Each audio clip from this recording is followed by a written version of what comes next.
মতি গাজী, আগে নে এখানে একটা টিপ সই দে।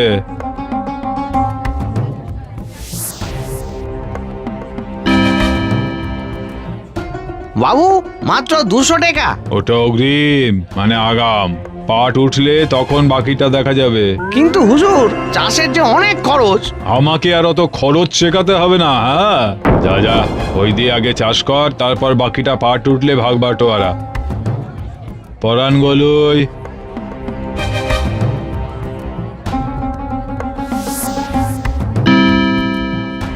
জগাই তরফদার, এই নে এখানে সই কর।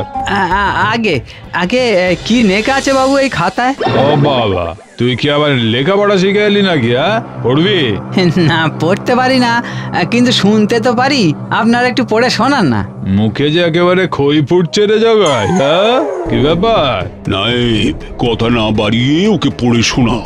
আগে হুজুর, এতে লেখা আছে যে তোরা জমিদারের কাছে পাটের চাষ বাবদ 200 টাকা করে দাদন নিল, আর পাট চাষের পর যা লাভ হবে দাদন বাদে বাকিটার অর্ধেক জমিদারের। কেন? জমি আমার, গতর আমার, তার নাবের অর্ধেক জমিদারের হতে যাবে কেন? আরে আরে আরে, এই যে দাদন নিয়ে চাষ করলি তা সুদ দিতে হবে না? সুদের কথা তো হচ্ছে না। সে 200 টাকা নিলে সুদ তো দিতে হবে বই কি। সে আমার জমির পাট তোলার পরে তা বিক্রি করে আমি সুদের টাকা দিয়ে দেব। হলো তো? না, হলো না।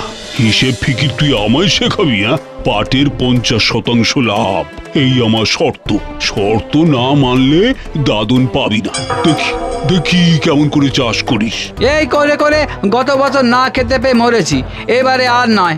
জমি আমার, তাই ফসলও আমার।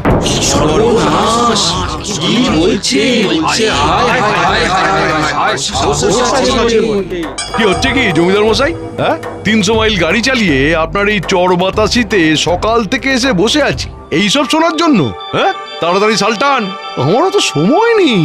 আচ্ছা, আমার মুখের উপর চোপা। নায়েব, ওকে দাদন দেবে না। দেখি ও কেমন করে চাষ করে, কোথা থেকে টাকা পায়। আপনি ভেতরে ভেতরে। এ কি করলে গো জগাইদা? ওই দাদন না পেলে চাষ করবি কিসে? সে মরে বেঁচে যা হোক করি করবো, কিন্তু ওই 200 টাকার জন্য আমি আমার পাট, আমার জমি এসব নিলাম করতে দেব না। চলি গো।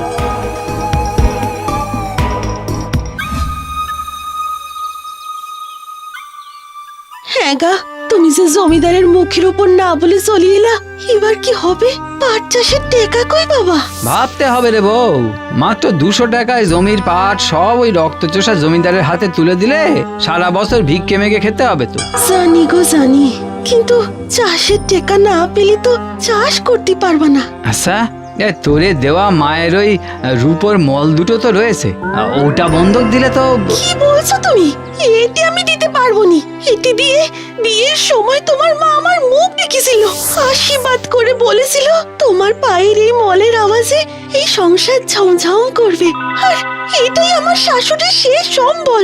না না না না, আমি দিতে পারবো নি, আমি দিতে পারবো নি গো। অমন করিস নে বউ। এতদিন মার তোর মুখের দিকে সে আমি ওটুকু চাইনি। আমি তোরে কথা দিচ্ছি, ও মল আমি ঠিক ফেরায় আনবো। বাপ ঠাকুরদার জমি বাঁচাতে এইটুকু আমারে দে বউ। এতদিন সব বেঁচে বসে খেয়েছি, এখন আর বেস্তি হবে না, আর বেস্তি হবে না। তুই শুধু আমার এইটুকু দে। হ্যাঁ, এইটুকু দে, একটু দয়া কর, একটু দয়া কর।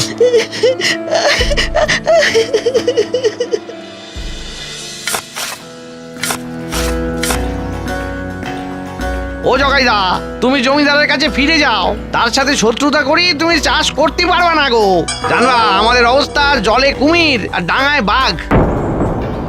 হ্যাঁ জগাই, একবার তার পায়ে পড়লি সে তোমারে ঠিক মাফ করে দেবেন। না গো পরাণ কাকা, না খেয়ে মরতে পারবো না। পাট উঠলেই উনি সেই পাট নিজের কোচরে করে নিয়ে যাবেন, এ আমি হতে দেব না। তাইলে কি করবা? একাই চাষ করবো। তো বেচবা কই? কেন? উনি যেখানে বেচেন পাটকলে।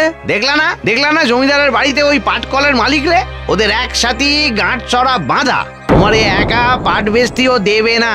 দেখো তোমার যা মতি গতি, তাতে আর তোমারই বলে কিছু হবে নি। যা ভালো বুঝবা করো। চলো চলো সবাই কাজে লাগি, চলো।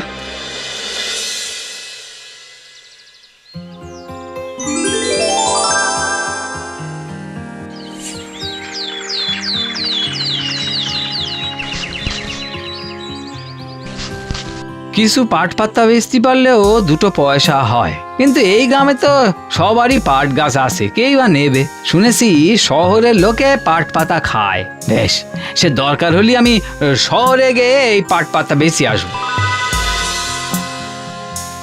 আরে করো কি ভাত গুলান গিলে ফেলছো? ও তো তাড়া করো কেন বাপু? আরে শহরে যাব। কেন? পাট পাতা বেচতি। তোমার কি মাথা খারাপ হলো নাকি? নদী পেরিয়ে শহরে যাবে পাতা বেচতি? হ্যাঁ, যাব।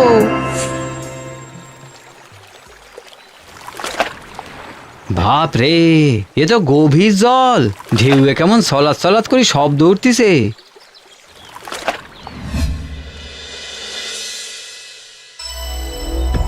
নায়েব, জগাইয়ের পাট চাষের কি খবর? আগে হুজুর, ওর জিভের মতোই লকলকিয়ে উঠেছে। কিন্তু ওর জীব যদি এসে আমার পা না চাটি, তাহলে ওর ওই বিঘা বিঘা পাট যে মাঠেই পড়ে থাকবে। কেমন করে হুজুর? শোনো, পাট চাষ করলেই তো হলো না, তাকে পচাতে হয়, তারপরেই তো পাট পাওয়া যায়। কিন্তু হুজুর, গাঁয়ে কি আর জলা জমি মানে ডোবার অভাব আছে? এতকাল তো চাষিরা সেখানেই তাদের পাট পচিয়েছে। না না না না না না, অভাব তো কারো হবে না, হবে ওই হতচ্ছাড়া জগাইয়ের। তুমি গায়ে সব জলা জমি জমা নিয়ে নাও, মাছ চাষের ব্যবস্থা করো, তারপর কোথায় পচাবে পাট? নদীতে? আপনার পায়ে দণ্ডবত হুজুর, পায়ে দণ্ডবত। লাঠির ছায়া দিয়েও যে সাপ মারা যায়, সেই আপনাকে দেখেই জানলু। এবারে ঠিক সময় বৃষ্টি হওয়ায় পাট চাষ ভালোই হয়েছে। হ্যাঁ, যেভাবে আকাশ বেঁকে বসেছিল, ভাবলাম গেল বুঝি সব। জমিদারের 200 টাকার সুদ আসল দিয়েও কিছু টাকা থাকবে। আর জমিদারের 50%, সেটা কি ভুলে গেলি মতি? হ্যাঁ, তবে একটা কথা আমি বুঝতে পারছি না, বুঝলি? এই জমিদার বাবু এই গ্রামের সব জলা জমি জমা নিলেন কেন? শোনো শোনো শোনো, জমিদার বাবুর জমা নেওয়া জলাতে পাট পচাতে গেলে জমিদার বাবুর লিখিত অনুমতি লাগবে। পাট চাষি ভাইদের অনুমতিপত্র কাছারি থেকে সংগ্রহ করতে বলা হচ্ছে। শোনো শোনো শোনো। এই ঘোষণার মানে কি? বুঝলে না তো? এই ঘোষণা জগাইয়ের জন্য, আরে জল দিবেনি।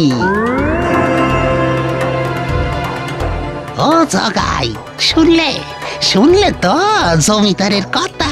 এবারে কও কি করবা? তোমার পাট তো মাঠে মারা গেল গো।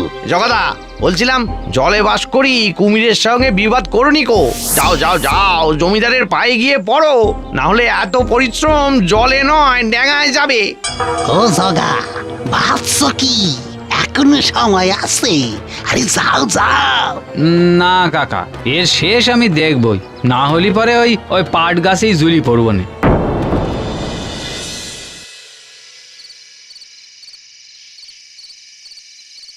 হ্যাঁ গা, এবার কি করবা?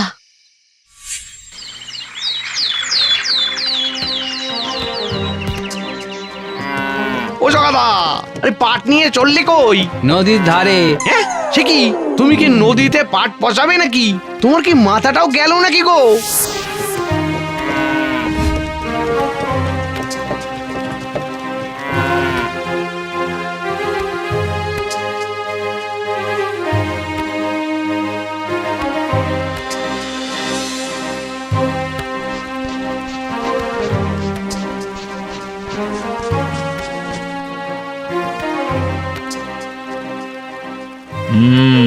পায়ে তাড়া কষে এখন তোর মাঝ নদীতে ডুবে মরতে হবে রে জগাই।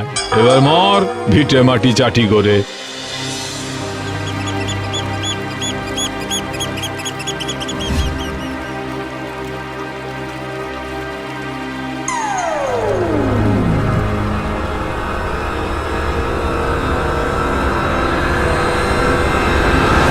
এই, এখানে কি করছিস? হ্যাঁ, এসব প্রাইভেট প্রপার্টি। যা ভাগ ভাগ বলছি, ভাগ। আরে দাঁড়াও, ভেগে যেতে আমি আসিনি বন্ধু, আমি মালিকের সঙ্গে দেখা করব। ইল্লি আর কি, মালিকের সঙ্গে দেখা করবে? ভাগ ভাগ। এই ধর ধর ধর ধর ধর, চোর চোর চোর, ধর। কি হচ্ছে সব? হ্যাঁ, কি হচ্ছে? চোর স্যার, নদীর দিক থেকে ঢুকেছে। না মালিক, আমি চোর নই। চল চল বেটা চল, ঠান্ডা ঘরে একবেলা ফেলে রাখলে এই চল। চোর নই মালিক, আমি চাষি, আমি চাষি। সোজা তোর ওই ভেলায় উঠে কেটে পড়, নালে পুলিশে দেব। হায় ভগবান। তুমি কোথা থেকে আসছো? আগে আমি ওই চর বাতাসি থেকে আসছি মালিক।